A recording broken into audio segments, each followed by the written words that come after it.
All right, everyone, gotta say, this one's got me scratching my head a bit. Oh. How so? Well, usually we're knee-deep in research papers and studies, you know the drill, but... Right, digging into the long view, those big trends. Exactly.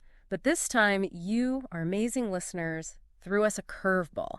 It's all about this potential suspect in the Dallas shooting, Antonio Edwards. Ah, yes. I saw that popping up online. Heartbreaking situation. And it's all unfolding right now as we speak, which is, well, new territory for our deep dives. Makes sense to be cautious then, early stages and all that. To say the least. I mean, the Highland Hill shooting was huge news, just awful. Everyone wants those responsible brought to justice. Of course, and that's where this Edwards fellow comes in. But details are so thin. Razor thin, which is why you're here. You're the pro at making sense of things when we've got more questions than answers. I'll do my best. Always happy to untangle a good mystery, or at least the start of one. So the one solid lead our listeners sent an article from, get this, GhanaCelebrities.com. Now that's an interesting twist. International angle already. Right.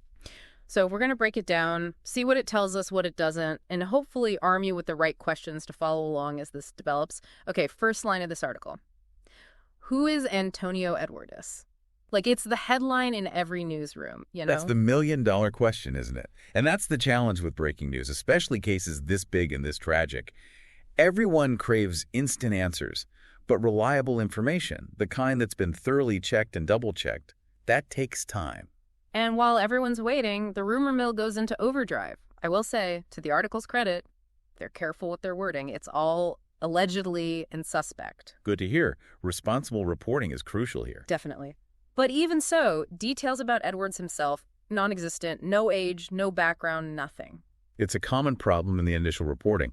Journalists are under immense pressure to get the story out, so they piece together whatever bits of information they can find. And often, those fragments are nothing more than names and supposed links to the event. Yeah, and that brings up what's got me totally baffled. Why is a Ghanaian celebrity news site reporting on a suspect in a Dallas shooting? Like, what's the connection? That, my friend, is where things get really interesting. Sometimes those seemingly random connections, like this Ghana link, are critical. Now, it could mean Edwards has ties to Ghana. Maybe he lived there. Maybe he's got family or business there. Or it could simply be the digital age at work. News travels at lightning speed these days, crossing borders and continents with ease. So we're in full-on detective mode now.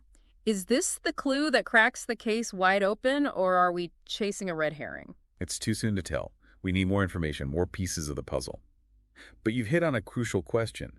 If Edwards does have ties to Ghana, how would that affect the investigation? Are we looking at extradition issues? Will it be difficult to track down witnesses?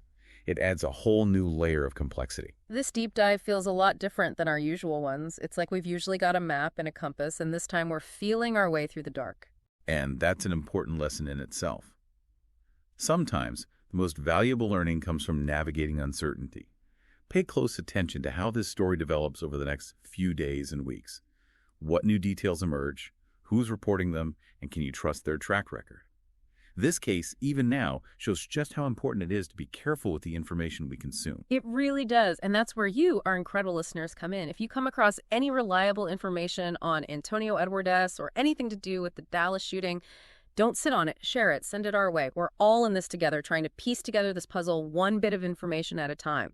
Today is your lucky day. Today is the day that our $3 website works for you, paying you directly to your PayPal daily. Imagine $3 ongoing continuous payments to your PayPal account. Imagine falling asleep and waking up to $300 in your PayPal account. How would this make you feel? How could this help you?